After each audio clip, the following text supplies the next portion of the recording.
Good, good. Can you talk a little bit about the excitement about having the Miami Open back? How you feel? You're fired up to play in the Miami Open right now? Yeah, I mean it's great. It's great that we're having the big events back again. Obviously, we feel like the tennis tour needs to go back to normal a little bit, but it's great that we're back here. I mean, I think Acapulco was a big stepstone, not only of course for me because I won the tournament, but in general in tennis because we saw that we can have a crowd there back, and I think we saw how to do it in a safely manner as well. I mean, with testing everyone up front, and you can only enter the stadium with a negative test or something like that. I think this is how sports will get their public back in the near future. Of course, not to a maximum capacity, but that's how it should be done. So I'm looking forward to Miami. I'm looking forward to the upcoming weeks. I hope I can build on my recent form, and I hope I can continue playing even better. Just a quick follow-up. You've talked a little bit about the rankings and how to get them a little bit more accurate. Have you thought a little bit about that, about what you would tweak, what you would change? Is that something you want to discuss at this time? Oh, yeah. I mean, I know what I would change, but it doesn't really matter because I'm not the one deciding. And, the ATP or whoever's in charge doesn't really... I don't think they really completely care about my opinion, to be honest. I think there's other. No offense to anyone, but I think there's other players that they might listen to more. So, or they might listen to their opinions more because they're just greater champions and they deserve to be listened to more. But I don't know. I can ask you guys this back. Do you think I should be 7 in the world with how I recently played?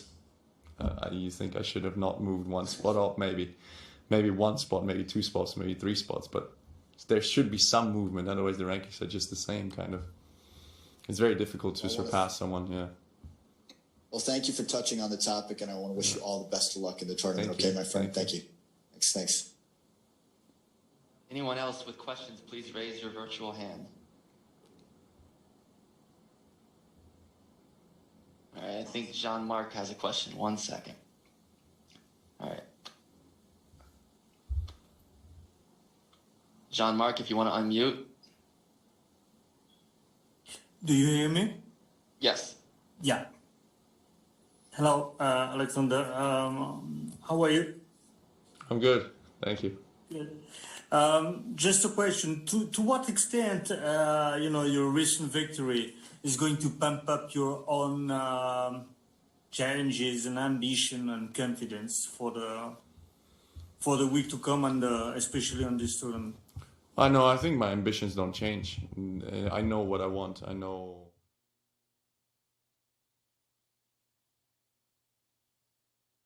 Sorry, my bad. I don't know what you heard, so I'll just start over again. No, I think my ambitions won't change. I mean, I know what I want. I know what I want to achieve, but it's more about confidence. It's more about yourself and how well you think you're playing. And a tournament like that can give you quite a bit of confidence, can give you quite a bit of an up push, an uplift of for the upcoming weeks. And I hope I can use that.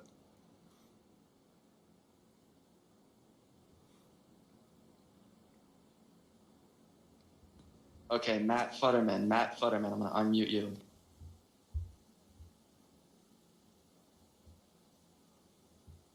Hi, Sasha.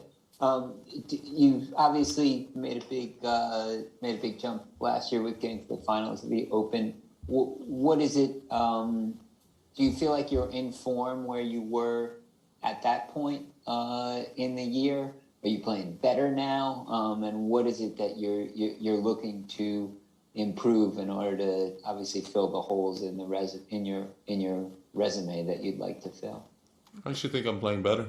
I actually think I was actually playing better in Australia as well. But I just lost to Novak in a tough match, which obviously he's a great champion, so that can happen. But I can definitely see an improvement. I hope I can still continue this improvement because there's still a lot of things that are in my game that I want to get better at. But in general, yeah, I mean, I think I'm playing pretty decent tennis right now, and I hope I can continue to be competing for big titles and big events in the upcoming weeks. Okay, Paul Newman. Paul Newman, if you want to unmute.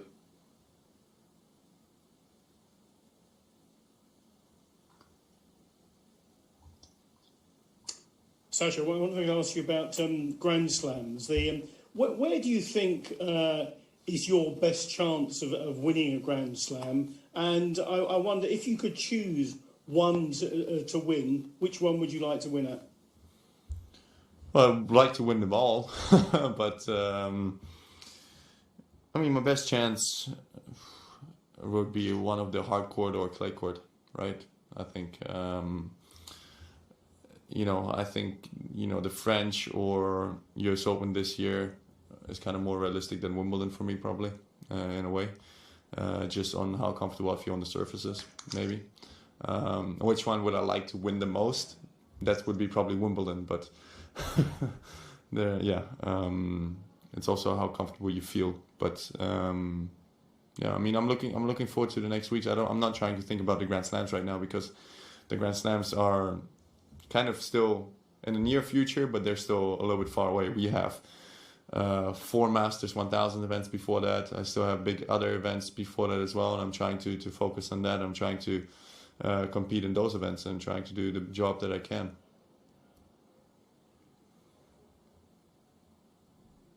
Veronica Bruno. Hi, Sasha. I wanted to also ask you about, you achieved such a breakthrough last year with the U.S. Open, going back to the Grand Slams again.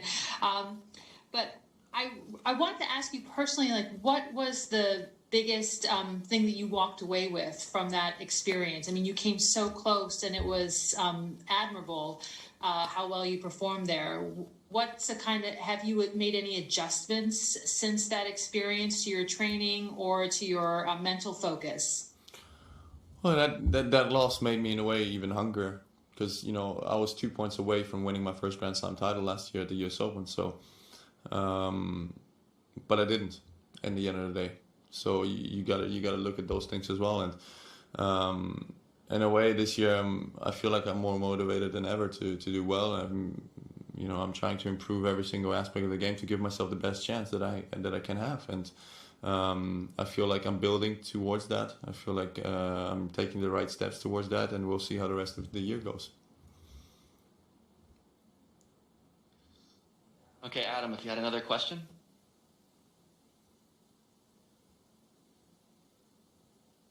Yes, thank you. Sasha, on a totally different note, can you talk a little bit about the Laver Cup? You seem to have such a great experience there, and you're around such incredible players.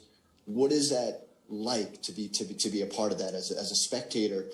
It looks just incredible. So can you just talk a little bit about that? And thanks very much. Yeah, I mean, I won some big matches, I think, for the team there.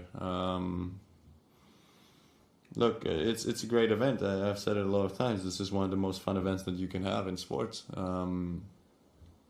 But I think we're far away from playing the Laver Cup right now. I don't know if we will play it this year as well. I was supposed to be in the team last year. I'm pretty sure if that happens, I'll be in the team this year as well. But we need to kind of look at everything, what the Laver Cup makes, as well as the atmosphere and the people.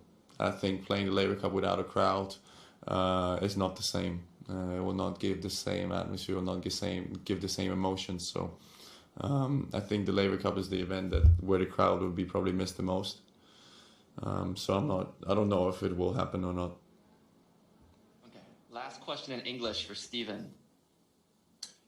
Hey, Sasha, great win in Acapulco. I'm just wondering, no tennis players immune to nerves or getting tight in the biggest moments. How do you feel like you handled the nerves in the final there against Tsitsipas at the end when you had to close it out compared to other times in big matches like US Open or whatever? How do you feel like this time around was? Well, yeah, as you said, nobody's immune to nerves. Of course, you try to deal with it in the best way you can. You try to play your game. You try to focus on the things that you can have stability and kind of going hands-on. Nerves happen. That is normal. That is also the fun part of our sport. I think that we're not robots. We're all human beings, so that is normal. So I'm, of course, like every other player, I'm trying to deal with it. I think I did a great job of, after losing the serve, going back at him in 5-0, almost getting the break again, and then even though not getting the break, being set points down 6-5, winning the tiebreak after that. So you can look at it in two ways. Of course, I lost my serve at 5-4, having match points, but I look at it differently as well. That I came back from that and won the tiebreak and didn't go in the third set. So there's always two sides to it.